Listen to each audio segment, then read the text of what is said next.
కశ్మీర్ మీద జరిగిన దారుణంపై మోడీ గారు ఏం చేస్తున్నారంటే ఈ ఇష్యూపై కేంద్ర ప్రభుత్వం చాలా సీరియస్గా ఉంది.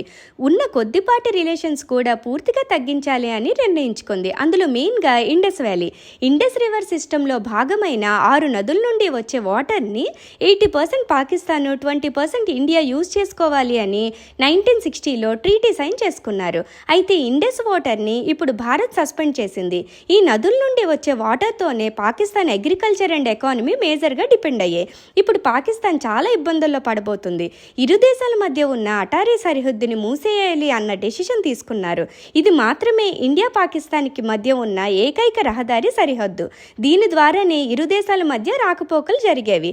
ఇది కూడా ఇప్పుడు మూసేశారు. అంతేకాదు డైలీ ఈవినింగ్ జరిగే బీటింగ్ రీట్రీట్ సెరమనీ ఇంటర్నేషనల్గా చాలా ఫేమస్, అది కూడా క్యాన్సిల్ చేశారు. ఇప్పటికే చాలా బలహీనంగా ఉన్న ఇండియా పాకిస్తాన్ మధ్య డిప్లొమాటిక్ రిలేషన్స్ ఇప్పుడు మరింత క్షీణించాయి.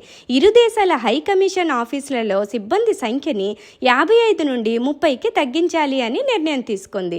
అండ్ భారత్ ఇప్పుడు సార్క్ వీసాని కూడా రద్దు చేసింది. ఈ వీసాతో పాకిస్తాన్ నుండి ఇండియాకి వచ్చిన వాళ్ళు 48 అవర్స్లో పాకిస్తాన్కి వెళ్ళిపోవాలి అని ఆదేశించింది.